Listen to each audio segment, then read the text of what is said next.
Leah, you actually came." My sister Cassandra's voice was like honey laced with poison.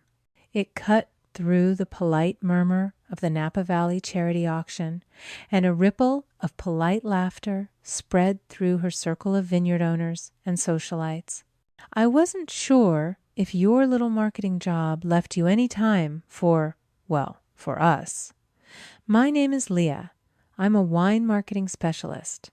And for as long as I can remember, I've been the family's bitter aftertaste in a world built on fine wine."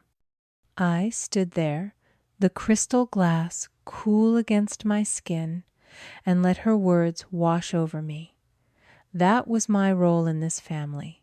The quiet one, the reliable one, the one they kept in the background while Cassandra glittered in the spotlight. My name is Leah, and I'm 32 years old. I've spent the better part of my life with dirt under my fingernails and the scent of crushed grapes in my memory. Our family vineyard wasn't just a business. It was the entire world. While other kids were at the mall, I was learning the difference between Cabernet Sauvignon and Merlot grapes by touch. Cassandra, who is 3 years younger, learned different lessons. She learned how to charm distributors, how to smile for the cover of Napa Life magazine, how to host tastings for her sorority sisters, where she'd talk about our wine even though she couldn't tell you the first thing about the soil's pH balance. She was the face of the brand. I was the engine room. I didn't go to college for a business degree like she did an education my parents proudly funded. I worked harvests. I learned from our vineyard manager, an old-timer named Samuel, who taught me more about terroir and yield than any professor could. When I finally left for a job in San Francisco, it wasn't to escape. It was to build a career in wine marketing, to take the real, tangible knowledge I had and turn it into something that could help the family business. And I was good at it. I landed a great job with a major distributor. I built connections. My strategies got smaller. Vineyards noticed. I was making good money living a quiet life in the city, but always with one foot back in Napa. Then about 5 years ago, my father, Frank, called me. It was unusual. He rarely called unless he needed something. Leah, he'd said, his voice carrying that familiar mix of authority and feigned warmth. "Your mother and I have been thinking about the future, about the legacy of this vineyard." He painted a picture of expansion of new bottling facilities, of turning our respected local brand into a national name. He talked about Cassandra's ambition, her vision. She was the artist, he said, the one with the palette. But vision needed capital. It needed a solid foundation. "That's where you come in," he told me. "You're the practical one. You're stable. You understand the business from the ground up."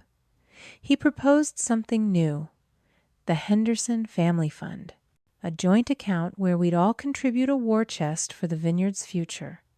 He said my contributions would be the cornerstone. I would be the silent partner, the one providing the financial muscle. And I believed him. It was the most he'd ever acknowledged my success, my worth. For the first time, I wasn't just the overlooked older sister. I was essential. I agreed to transfer a significant portion of every paycheck into the fund, 40% to be exact. It was a huge amount, but it felt right. It felt like I was finally buying my seat at the table, investing in our future. For 5 years, I did exactly that. Every month, a huge chunk of my salary disappeared into the family fund. I lived in a small apartment while my friends bought condos. I skipped vacations to Europe, telling them I was too busy with work. I drove a 10-year-old car. I told myself it was a sacrifice for a greater good for the family legacy. I'd get the bank statements. I saw the balance grow. I saw deposits from my parents, smaller ones from Cassandra, and my huge, consistent contributions. It felt like we were building something together, a beautiful, carefully crafted lie. I had poured my life, my earnings, my own deferred dreams into that account. I was the foundation they all stood on. And standing there at that auction, listening to my sister mock my little job, I felt the first crack appear in that foundation. The auction continued around me, a symphony of clinking glasses and the hushed rustling sound of money. I tried to focus on the auctioneer's rhythmic patter, but Cassandra's words still echoed in my ears. Her casual cruelty was a familiar song, one I'd been hearing my whole life. Then the main event was announced. A single bottle of wine, a 1,945 Chateau Mouton Rothschild. A legend. The room went quiet. It was the kind of wine that wasn't just drunk. It was experienced. A piece of history. Bidding started high and climbed fast. I watched, fascinated, as titans of the industry tried to outmuscle each other. Then I heard a familiar voice. 100,000. It was my father. A ripple of whispers went through the room. Frank Henderson was respected, but he wasn't in this league. I felt a surge of pride. He was making a bold move, a statement for our vineyard. For us, the bidding war intensified.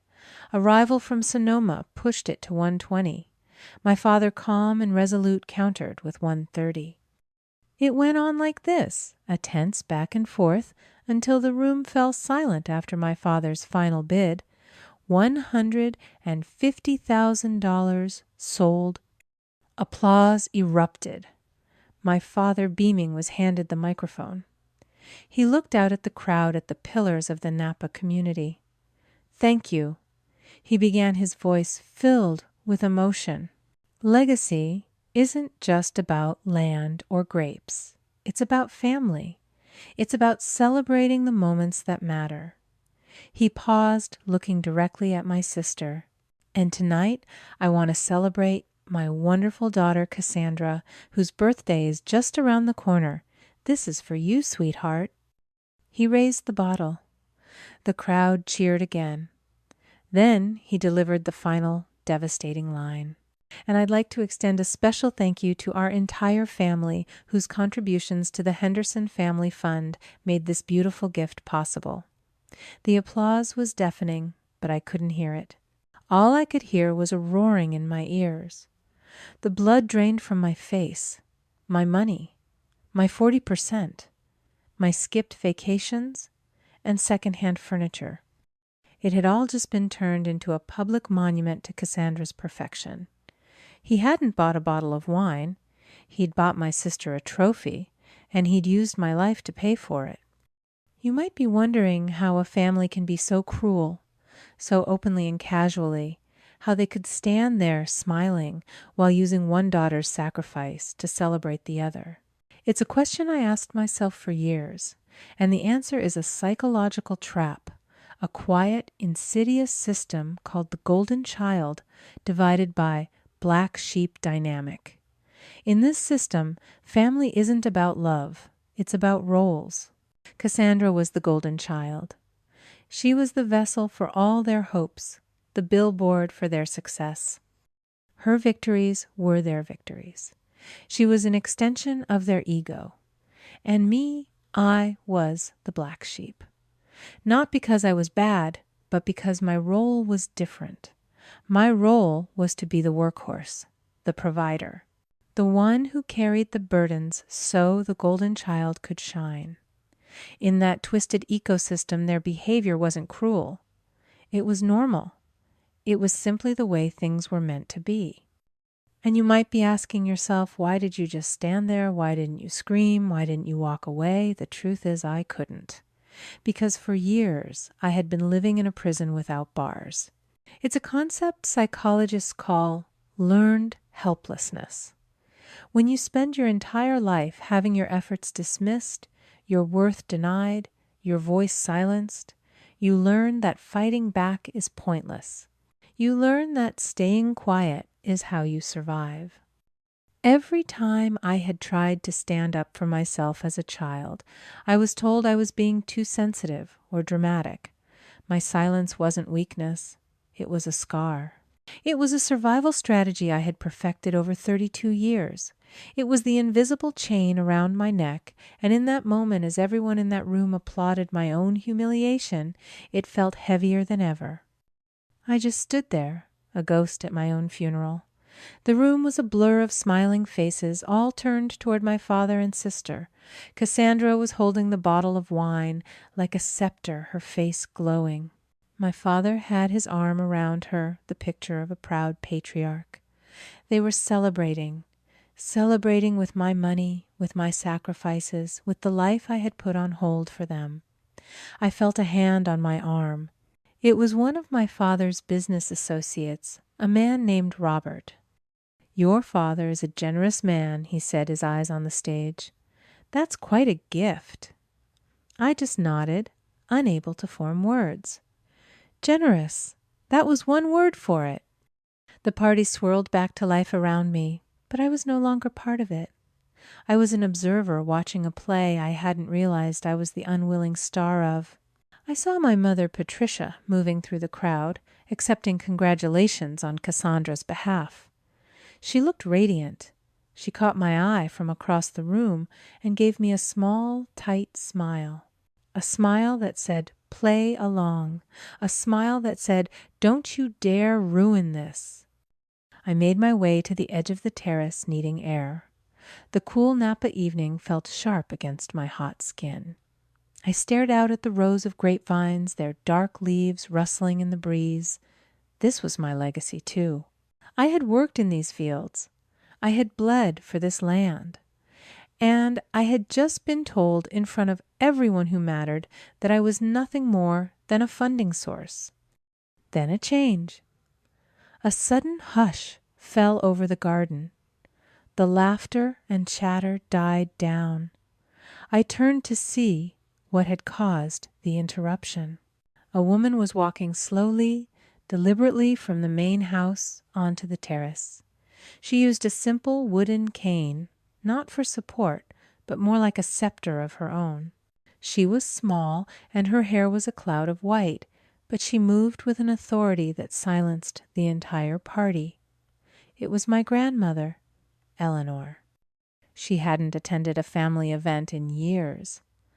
After my grandfather died, she had retreated into the old stone farmhouse on the far side of the property, leaving the main house and the business operations to my father.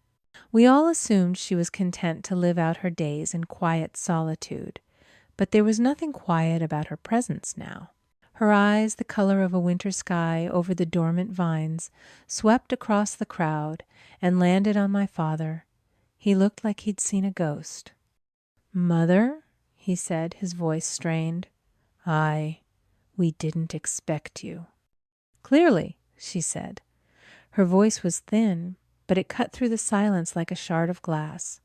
She ignored everyone else and walked directly to the table where Cassandra had placed the bottle of wine. She looked at the label, then at my sister. "A beautiful bottle," she said. "A piece of history." She then turned to my father. "An expensive piece of history. Tell me, Frank, where did the money for such an extravagant gift come from?" My father puffed out his chest, trying to regain his composure. "From the family fund, Mother. As I said, we've all been contributing. A family effort to celebrate a family milestone." Eleanor's expression didn't change. "The family fund," she repeated slowly. "That's interesting, because I established the Henderson Family Trust over 30 years ago. Its purpose was to acquire and protect the land of this vineyard to ensure its legacy. It was never a slush fund for $100,000 bottles of wine." The air crackled with tension. My father's face was turning a pale shade of gray. "This is a different fund," he stammered. "A new one, for family expenses." "Is it?" Eleanor's eyes found me on the edge of the terrace. "Leah," she called out, her voice clear and strong. "Come here." I felt 100 pairs of eyes turn to me. My feet felt like lead, but I walked toward her, toward the center of the storm. When I reached her side, she put a frail, surprisingly strong hand on my arm. She looked back at my father. "Tell me, Frank, how much has Leah contributed to this new family fund of yours?" My father couldn't speak. He just stared at her, trapped. "I'll tell you," Eleanor said, her voice rising with a cold fury I had never heard before. "She has contributed 40% of her salary for the last 5 years. She has poured nearly $200,000 into an account that you just used to buy a birthday present for her sister, a birthday you didn't even bother to invite her to celebrate properly." She turned to the crowd, her voice ringing out across the stunned silence. "This wasn't a gift from the family. This was a gift from Leah. A gift none of you, least of all, you, Frank, deserved to give." She pointed her cane at my father. "What you have done is not a celebration of legacy. It is embezzlement. It is theft. And it is a disgrace to the name my husband and I built." The drive back to the main house was the longest 10 minutes of my life. No one spoke. The silence in the car was a living thing, thick with resentment and shock. My father drove his knuckles white on the steering wheel. My mother stared out the window, a single angry tear tracking through her perfect makeup. Cassandra was in the back with me, radiating a furious energy. And Eleanor sat in the front passenger seat, as still and serene as a marble statue. When we arrived, we didn't go into the casual family room. My father led us into the formal parlor, a room reserved for Christmas and business associates. It was a cold space filled with antique furniture and portraits of ancestors I barely knew. It was a room designed for performance, and it seemed we were all about to give the performance of our lives. My father stood by the unlit fireplace, finally turning to face my grandmother. "Mother, what you did back there was unforgivable," he said, his voice low and trembling with rage. "You humiliated me. You humiliated this family in front of everyone." "You humiliated yourself," Frank Eleanor replied, her voice calm. She settled into a high-backed armchair, placing her cane beside her. "You did it with Leah's money, and you did it with a smile on your face." "It was a misunderstanding about the fund," my mother interjected, her voice placating. "Leah contributes. We all contribute. It's a family asset." "Don't lie to me, Patricia," Eleanor said, her gaze sharp. "Not now. I don't have time for it." She looked around at each of them, her eyes lingering on Cassandra, who refused to meet her gaze. "I've been watching this for years. I've watched you praise one daughter while you used the other. I watched you take her money, her time, her quiet loyalty, and take it for granted. I kept hoping you would see, that you would remember what this family is supposed to be about." She paused, taking a slow, deliberate breath. "But I've run out of time." A chill went through me that had nothing to do with the cold room. "What do you mean?" I asked, my voice barely a whisper. Eleanor turned to me, and for the first time I saw an infinite sadness in her eyes. "The doctors found something a few months ago," she said simply. "Pancreatic cancer. They've given me 6 months, maybe less." The words dropped into the silence of the room like stones into a deep well. Cancer. 6 months. The woman who had just descended like an avenging angel, my savior, was dying. I felt my knees weaken and I sank into the nearest chair. I looked at my family, expecting to see shock, grief, some flicker of human compassion. Instead, I saw calculation. My father's face hardened. "Mother, you're not thinking clearly," he said, his voice dripping with false concern. "You're ill. This kind of stress, it's clouding your judgment. We can't be making major decisions about the estate right now." Cassandra, who had been silent, finally spoke. "Grandma, I'm so sorry," she said, but her eyes darted to my father, a flicker of shared panic passing between them. The inheritance. That was their first thought. Not the grandmother they were losing, but the fortune that was slipping through their fingers. My judgment has never been clearer, Eleanor snapped, her voice regaining its strength. For years I've held back. I've stayed quiet, hoping you would grow into the roles my husband and I prepared you for, hoping you would show an ounce of the integrity this vineyard was built on. She looked at me, her expression softening again. I watched you, Leah. I watched you work twice as hard for half the praise. I saw you give and give and give to a family that only knew how to take. I was wrong to wait. I thought I was giving your parents a chance to do the right thing. Instead, I just gave them more time to hurt you. Tears were streaming down my face, now hot and silent. It wasn't just the humiliation of the auction anymore. It was the grief from my grandmother and the overwhelming gratitude that someone finally had seen me. This diagnosis wasn't a tragedy. Eleanor continued, her voice firm, as if trying to convince herself as much as us. It was a deadline. It was a final call to action. I will not go to my grave knowing that the life's work of my husband and myself is going to be inherited by a thief and his family of enablers. The word thief hung in the air, sharp and undeniable. My father flinched as if struck. That's not fair, he whispered. Fair Eleanor's laugh was a dry, brittle sound. You want to talk about fair? Ask Leah what's fair. Ask her what it feels like to have her bank account drained for a party she was never meant to truly be a part of. Ask her what it felt like to stand there while everyone celebrated a gift that was bought with her own quiet suffering. No one spoke. There was nothing left to say. Eleanor had laid the truth bare, and in the cold light of that parlor, it was uglier than any of us had wanted to admit. She leaned forward, her eyes locking onto mine.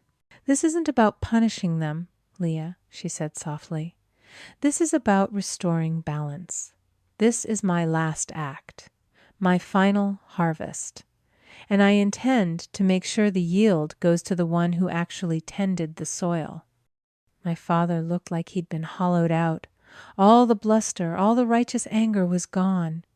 He just stared at Eleanor, this small, dying woman who had just dismantled his entire life in front of his family.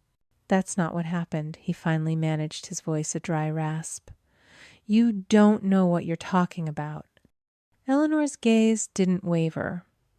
Don't I, Frank? I know you took your daughter's money. I have the bank statements. My lawyers have been very thorough these past few months. She gestured toward me. I believe that's called checkmate. But embezzling from Leah was just your most recent creative business venture, wasn't it? A new, colder dread began to seep into the room. My mother, Patricia, looked at her husband, a flicker of genuine fear in her eyes. Frank, what is she talking about? She's sick, he snapped, turning on my mother. She's confused. She's making things up. I am sick. Eleanor agreed, her voice soft but carrying a chilling weight. But I am not confused. My memory is perfectly intact. In fact, dying has a way of making the past very, very clear. She turned her gaze back to my father. I remember my own daughter. I remember Leah's mother. My breath hitched in my throat. My mother, who had died when I was 12, was a ghost in this house. We never spoke of her. It was an unspoken rule. Her memory was a fragile thing, too painful to touch. She was a good woman, Eleanor said, her voice filled with a mother's grief that 20 years hadn't erased. Trusting, she trusted you, Frank. She believed you when you told her she had no head for business. She believed you when you told her the land she inherited from my family, the 20 acres bordering Silver Creek, was worthless. I saw my father flinch. I vaguely remembered the land, a beautiful stretch of rolling hills my mother used to take me to for picnics. It had been sold long ago, a bad investment, my father had always said. It wasn't a bad investment, Eleanor continued as if reading my mind. It had the best soil in the Southern Valley. But you told her it was a liability. You told her the property taxes were a drain. You convinced her to sell." "We needed the money," my father insisted. "The vineyard was struggling." "The vineyard was fine," Eleanor countered. "You wanted cash for an expansion project you'd mismanaged. And my daughter, who loved you, who trusted you, agreed. She signed the papers. She sold a piece of her own heritage because her husband told her it was the right thing to do." Eleanor paused, and her eyes found mine. She regretted it for the rest of her life. She felt she had betrayed my family. She felt she had failed.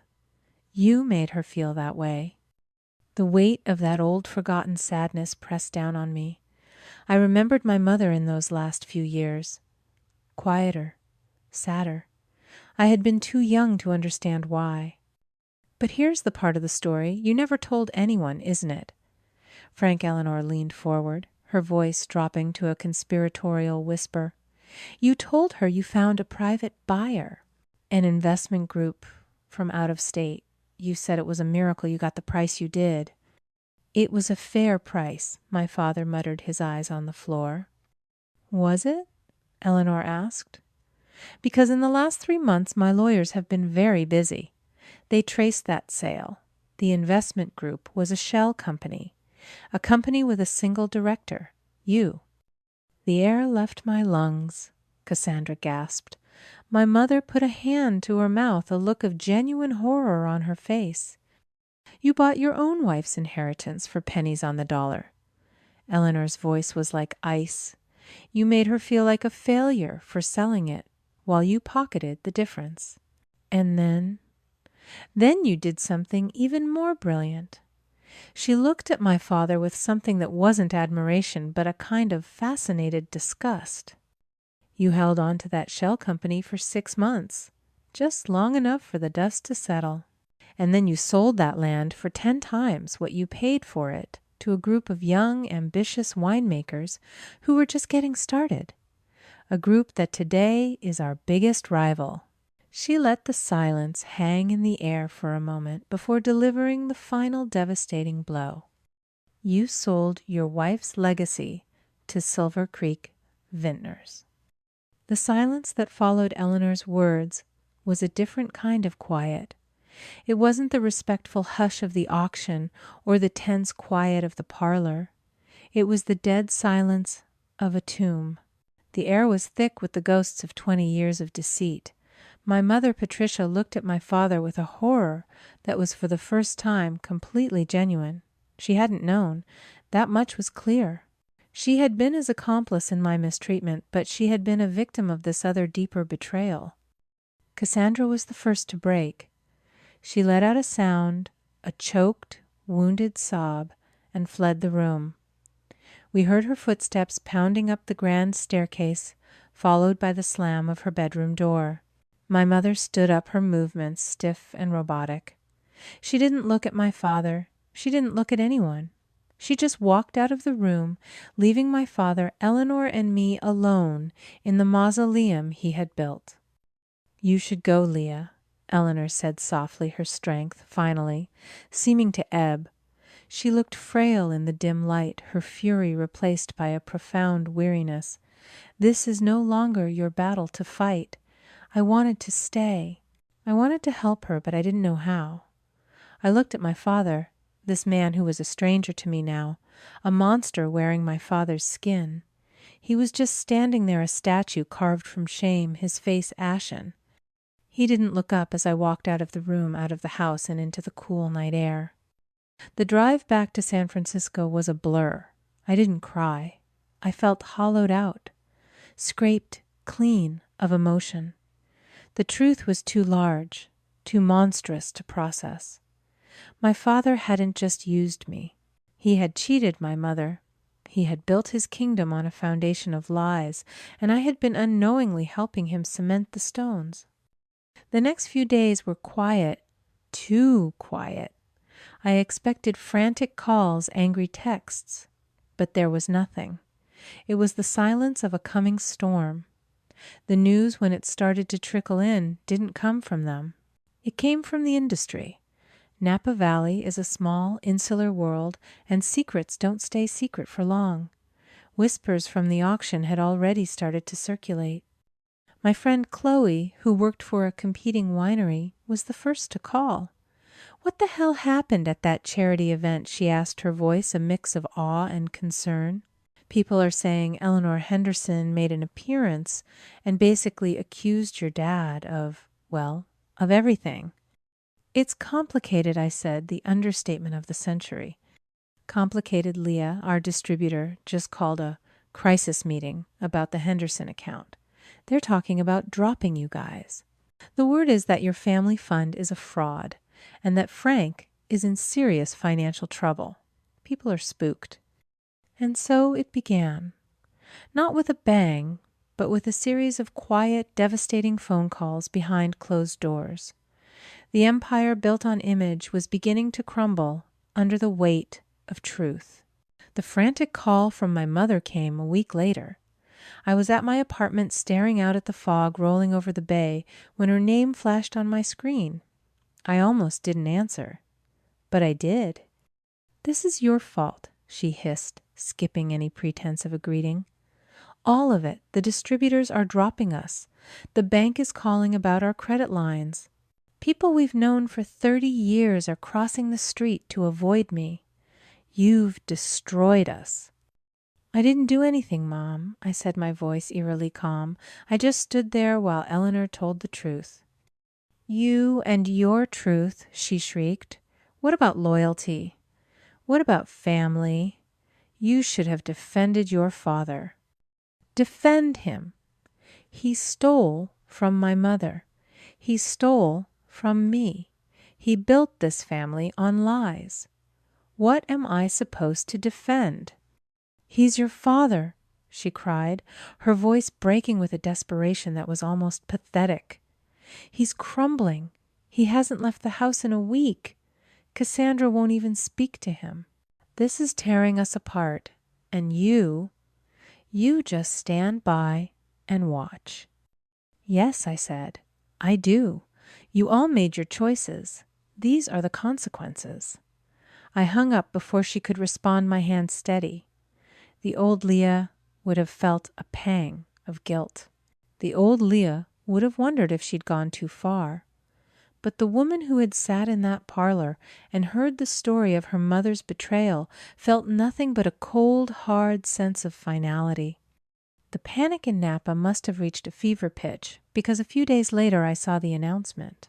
It was a promotion for a podcast, one of the biggest in the wine world, hosted by a charismatic journalist named Julian Croft. The guest for next week's episode, Cassandra Henderson, the future of a Napa dynasty, speaks out. They were going on the offensive. Of course they were. Faced with financial ruin and social ostracism, they weren't going to retreat. They were going to do what they had always done, send the golden child out to fix it. They were going to put Cassandra in front of a microphone, let her flash her perfect smile, and charm the world into believing their version of the story. They still believed her magic was strong enough to make the truth disappear. They still didn't understand. The ground beneath their feet had already given way, and they were about to send their perfect daughter dancing on a sinkhole. I saved the link to the podcast, a cold knot of anticipation tightening in my stomach. The self-destruction was about to be televised. I found out about the podcast the way you find out about a car crash. You're about to be involved in a text from Chloe with a link and a single word, brace. I clicked it. The promotional art was slick. A picture of Julian Croft, his smile sharp and intelligent, next to a glamour shot of Cassandra looking poised and perfect. The title read, "Beyond the Vine, Cassandra Henderson on Legacy Scandal and the Future of Napa." Scandal. They were leaning into it. A bold, stupid strategy. I decided to listen to it live. I cleared my evening, sat on my couch with a glass of cheap red wine, and waited. The theme music was upbeat, a jaunty tune that felt completely at odds with the demolition I knew was coming. Then Julian's voice, smooth as aged port, filled my small apartment. "Welcome back to Beyond the Vine. My guest tonight needs little introduction in the wine world, the dynamic and visionary Cassandra Henderson. Cassandra, welcome to the show. Thank you for having me, Julian. It's an honor, she replied.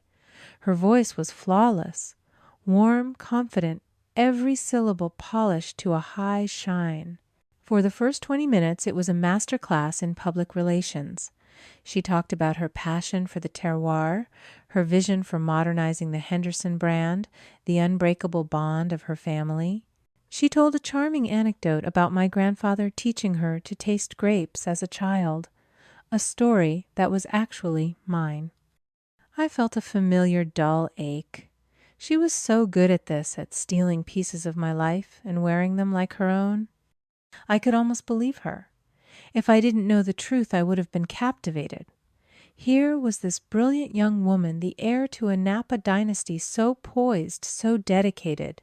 Julian let her spin the narrative, asking softball questions about her favorite vintages and her plans for the next harvest. He was lulling her into a false sense of security, and she was walking right into it. Then he made his move. The shift in his tone was subtle, but I heard it. Cassandra, he said, the warmth in his voice replaced by a journalist's precision. There's been a lot of talk in the valley since the charity auction. Talk of a dramatic family moment. Can you walk us through what happened that night? There was a fractional pause. Oh, that she laughed a little too brightly. You know how families are. A bit of drama. My grandmother, who we all adore, is getting older and can be theatrical. She made a surprise appearance and gave a very emotional speech. We were all a bit overwhelmed. Emotional is one word for it, Julian countered. The word I heard was embezzlement.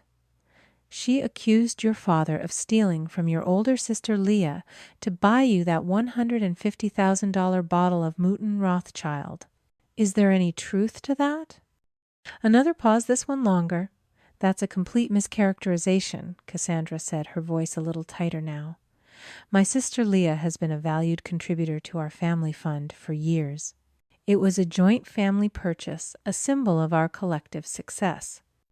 A joint purchase that Leah, according to sources, knew nothing about until it was announced on stage. Julian pressed. A purchase that was presented as a gift specifically for you. Leah is very private. Cassandra stammered, searching for the right words. She prefers to stay in the background. My father was simply trying to honor her contribution in his own way by making a grand gesture for the family. A grand gesture for you, Julian corrected gently. And it was made with Leah's money. A significant portion of it, I'm told. Does that seem fair to you that one sibling's savings are used to buy a lavish gift for the other? It's not about fair. The words snapped out of her sharp and defensive. The polished warmth was gone, replaced by the raw entitlement I knew so well. It's about roles. We all have a role to play in this family. Julian's voice was dangerously quiet. Roles? Tell me more about that. I could almost hear the panic in her mind, the frantic search for an escape route. But there wasn't one. She had stepped into the trap. Well, she began, her voice strained. I'm the face of the brand. I do the press. I handle the big accounts. It's a high-pressure role. And Leah is more behind the scenes.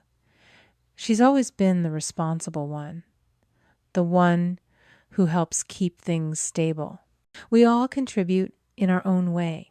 It's a partnership. So Leah's role is to provide the money, and your role is to receive $100,000 gifts, Julian asked, his voice, laced with an almost imperceptible layer of ice. That's not what I said, Cassandra protested, her voice rising. It's more complex than that. Of course Leah contributes. It's her duty to contribute. That's her role in the family. There it was. The words hung in the air, amplified by the silence. Her duty, her role. The raw, unvarnished truth of their entire philosophy laid bare for the whole world to hear. I felt the air leave my lungs. It was one thing to know it, to feel it your whole life. It was another thing to hear it broadcast on the most popular wine podcast in the country. Julian let the silence stretch for a beat, a masterful move. He didn't need to attack. She had just handed him the sword. Her duty, he finally repeated the single word, dripping with disbelief. Cassandra realized what she'd said. I could hear the sharp intake of breath, the sound of a world crumbling. I mean, we all have duties, she backpedaled frantically. I have a duty to represent the brand. My father has a duty to manage the vineyard. It's a figure of speech. But it was too late. The mask had slipped. The golden child under the bright lights of scrutiny had revealed the ugly mechanics of the kingdom she ruled. It wasn't a family, it was a feudal system. And I was just a peasant, dutifully paying my taxes. The rest of the interview was a train wreck. She tried to pivot to circle back to her talking points about passion and legacy, but the damage was done. Every word sounded hollow, now tainted by that one honest admission. When it ended, I just sat there in the dark of my apartment, the silence ringing in my ears. Then my phone lit up. It was Chloe. Holy, the text read. Then another from a cousin in Sonoma. I just heard the podcast. I am so sorry. Then another. And another. The clip I knew was already being cut. The soundbite was already being shared. It's her duty to contribute. The phrase that had defined my life was about to destroy theirs. The clip went viral before the podcast episode was even over. Someone had screen recorded Cassandra's admission and set it to a dramatic soundtrack. By the time I woke up the next morning, it was everywhere. It's her duty to contribute. The phrase was a meme, a hashtag, a punchline. The internet, in its swift and brutal way, had passed its judgment. My phone, which had been buzzing with angry messages from my family's allies, went quiet. Then a different kind of message started trickling in. Apologies. People who had been at the auction, cousins who had been silent, all sending quiet notes. I had no idea. I'm so sorry, Leah. We should have known. They weren't apologies for their own behavior. Not really. They were apologies for having been on the wrong side of a story that had just become public. The real verdict, however, came from the industry. Chloe called me on Tuesday, her voice a mix of shock and awe. They're dropping him, she said. Vantage Distribution. They just pulled all of Henderson Vineyards from their portfolio, said they can't be associated with a brand facing this kind of ethical crisis. It was the first domino. Vantage was one of the biggest distributors in California. Losing them was a catastrophic blow. The next day, an article appeared in the San Francisco Chronicle's business section. Napa Dynasty, in turmoil after Air's on-air gaffe. It laid out everything, the auction, the podcast, the viral clip. It mentioned the family fund and raised questions about the vineyard's financial stability. My father's carefully constructed world of prestige and power was imploding. The brand he had built on a lie was being dismantled by a single ugly truth. For days I did nothing. I watched from the sidelines, a spectator to the carnage. I had taken my money out of the family fund the morning after the auction. Nearly $200,000 sitting in my personal savings account felt like a heavy, inert weight. It was the price of my silence, my complicity, my duty. I didn't know what to do with it. Part of me wanted to buy a small apartment, something that was truly mine, and just disappear. But then I thought about Eleanor. I thought about her last act, her fight to restore balance. And I thought about my mother and the 20 acres of prime land she had been tricked into selling. the land that now belonged to Silver Creek Vintners. I pulled up their website. They were a smaller operation known for their innovative techniques and high-quality small-batch wines. They were everything my father's vineyard wasn't modern authentic and on the rise. They were his biggest rival, the ones nipping at his heels, and they were doing it all on my mother's stolen legacy. An idea started to form. It wasn't about revenge, not anymore. This was about something else. It was about justice, but not the kind that destroys, the kind that builds. I spent 2 days researching Silver Creek's financials, their ownership structure, their 5-year plan. They were ambitious, they were growing, but they were undercapitalized. They needed an investor, a partner who could help them scale. I found the name of the majority owner, a woman named Isabella Rossi. I drafted an email. It was simple, direct. I introduced myself as a wine marketing specialist with deep roots in the valley and significant capital to invest. I told her I believed in her brand and saw an opportunity for explosive growth, especially given the current instability in the market. I suggested we meet. She responded within an hour. I met Isabella and her brother Marco at their tasting room the next day. It was a rustic, beautiful space, all reclaimed wood and natural light overlooking the very same rolling hills my mother used to love. "You're Frank Henderson's daughter, Marco," said as soon as we sat down. It wasn't an accusation, just a statement of fact.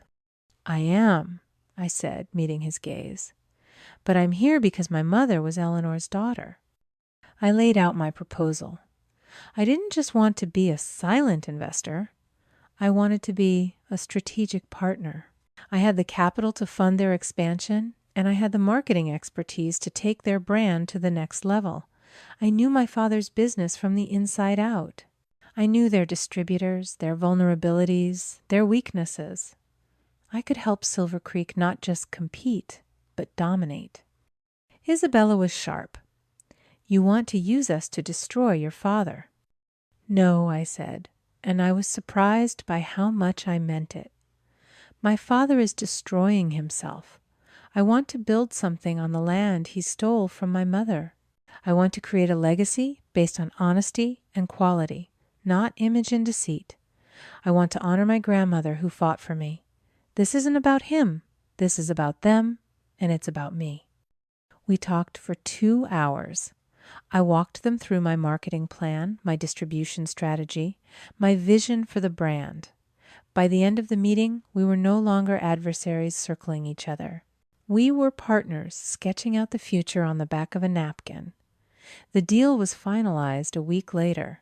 I invested the full $200,000, acquiring a significant minority stake in Silver Creek Vintners and a seat on their board. My first act as a partner was to leak the news of our new partnership to the San Francisco Chronicle. The headline the next morning was simple, but it was the most beautiful thing I had ever read. "Henderson heiress defects to rival reinvests in maternal legacy." The tables hadn't just turned. I had taken the table my father had built, sawed off its legs, and used the wood to build a throne. The Chronicle article was a declaration of war, but walking into Silver Creek Vintners the next Monday felt like coming home. The air didn't smell of old money and secrets. It smelled of damp earth, fermenting grapes, and possibility. Isabella and Marco didn't greet me with the polite, distant appraisal of my family. They greeted me with coffee and a whiteboard. "Your father is bleeding distributors," Marco said, his energy, a stark contrast to my father's tired arrogance. "They're spooked. They see the Henderson brand as a liability now. This is our moment." "It's more than a moment," I said, uncapping a pen. "It's a complete realignment of the market. But we have to be smart." I looked at them, my new partners. My father built an empire on image. We are about to build one on truth. For the first time in my professional life, I felt truly seen. My ideas weren't dismissed as impractical or too aggressive. They were heard. We spent that entire first week in a war room mapping out a strategy. I knew my father's playbook because I had helped write it. I knew his brand was a fortress, but I also knew its crumbling walls. It was seen as traditional, yes, but also stuffy, out of touch. We don't attack the Henderson name, I explained, drawing lines on the whiteboard that connected marketing channels to target demographics. We make it irrelevant. We tell a better story. And we had the best story in the valley. The story of a vineyard built on stolen land, now reclaimed symbolically, at least by the granddaughter of the woman who had first loved it. We wouldn't mention my father by name. We wouldn't have to. We would talk about honoring the maternal lineage of the soil. We would talk about restoring a legacy of authenticity. The subtext would be a cannon blast. The next 3 months were a blur of oak barrels and spreadsheets of midnight marketing copy and sunrise walks through the vines. I worked harder than I ever had in my life, fueled by a purpose that felt sharp and clean. We redesigned the Silver Creek labels, keeping their modern aesthetic but adding a small, elegant crest with my grandmother's initials E.H., a quiet tribute, a secret declaration. I wrote the copy for the new website myself. I told the story of the land of its unique terroir, of a vision for winemaking that was about substance, not status. Every word was a counterpoint to the hollow corporate language my father's brand had always used. I reached out to my own network, the sommeliers, the critics, the bloggers I had cultivated relationships with for years. People who trusted my palate, not my last name. I didn't ask them to trash my father. I just asked them to taste our wine. Then I set our sights on the ultimate prize, the San Francisco International Wine Competition. It was the most prestigious competition on the West Coast, the Kingmaker. My father's vineyard had won Best Chardonnay for 5 years running. It was the crown jewel of his reputation. It's too soon, Marco had argued. We're not ready. Our new branding isn't even fully launched. They're wounded, I countered. Their reputation is in tatters. They're vulnerable. This is the year to strike. A win there isn't just a medal. It's an abdication. Isabella, after tasting the Chardonnay, we had been aging a bright, complex vintage that tasted like sunlight on stone, agreed with me. We submitted our entry. The day of the competition felt like walking into a gladiator arena. The air was thick with tension and the smell of 1,000 open bottles. I saw my family across the vast hall. My father, my mother, Cassandra. They were holding court at their designated table, but the crowd around them was smaller this year. The smiles seemed forced. They looked smaller somehow, stripped of their invincible aura. My father caught my eye, and his face hardened into a mask of pure hatred. I just looked back, my expression neutral. I felt nothing. Our table was across the room, a small, unpretentious setup. We were the underdogs, the upstarts, the story. I knew journalists were circling, sensing the drama. The Henderson heiress at a rival's table going head-to-head with her own family. The final category of the day was announced, the one everyone was waiting for. Best Chardonnay. It was our Chardonnay versus theirs. The culmination of everything. I watched as the head judge, a formidable woman named Genevieve Dubois, whose opinion could make or break a winery, raised our glass to her lips. She swirled it, inhaled, and then she took a sip. The whole room seemed to hold its breath. Genevieve Dubois held the glass to the light, her expression unreadable. Then she brought it to her nose, inhaling deeply. A moment passed, then another. The entire hall was a held breath. She took a final small sip, letting it rest on her palate. A silence so total it had a sound stretched across the room. She set the glass down with a soft click that echoed like a gavel. She looked at the judge beside her. They exchanged a barely perceptible nod. She picked up the microphone. For 5 years, Genevieve began her voice, crisp and authoritative. The award for Best Chardonnay has gone to a vineyard that represents the pinnacle of Napa tradition. She paused. This year, the award goes to a vineyard that represents its future. My heart stopped. The gold medal for Best Chardonnay, she announced, her voice ringing with finality, goes to Silver Creek Vintners. For a second, there was nothing, just a collective stunned silence. Then the room exploded. A tidal wave of applause, of shouts of camera, flashes, all directed at our small, unassuming table. Isabella grabbed my hand, her eyes shining with tears. Marco was on his feet, pulling me into a fierce, triumphant hug. We had done it. We had actually done it. I looked across the hall. The crowd that had surrounded my father's table had vanished, drawn away by the gravity of our victory. My family was an island in a sea of celebration. Cassandra was staring at her hands, her perfect composure finally shattered. My mother looked lost, bewildered.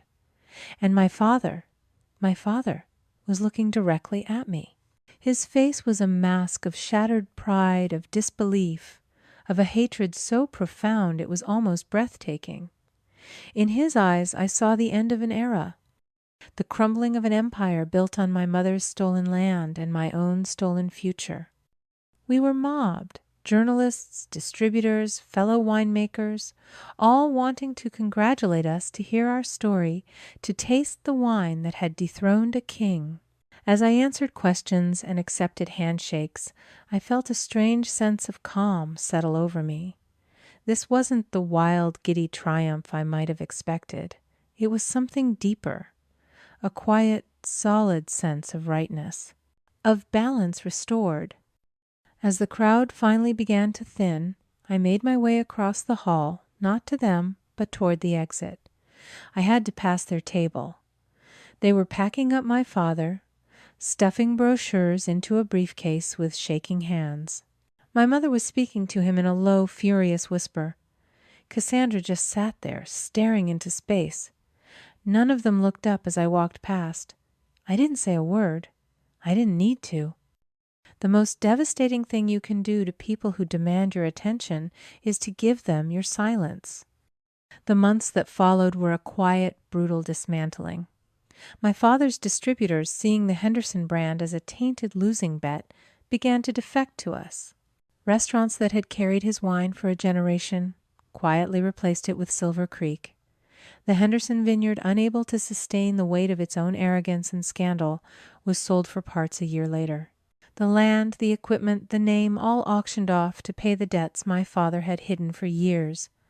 He and my mother retired to a small condo in Arizona, fading into an obscurity they had always feared. Cassandra, I heard, moved to Oregon, taking a sales job for a small distributor, humbled and finally forced to build something of her own. And me, I didn't just win, I built. That victory wasn't the end of a war. It was the beginning of a new kind of farming. It was the justice of the sower. The kind of justice that doesn't focus on punishing the past, but on cultivating a better future. I used my profits from Silver Creek to establish the Eleanor Henderson Grant for Women in Viniculture, a scholarship fund for young women from underdog backgrounds who wanted to make their mark on the wine world. Sometimes when I walk through the fields at Silver Creek, the same hills my mother once loved, I mentor the young women who are the first recipients of that grant. I see their passion, their talent, their determination. I see myself. And I realize the best revenge isn't watching your enemies fall.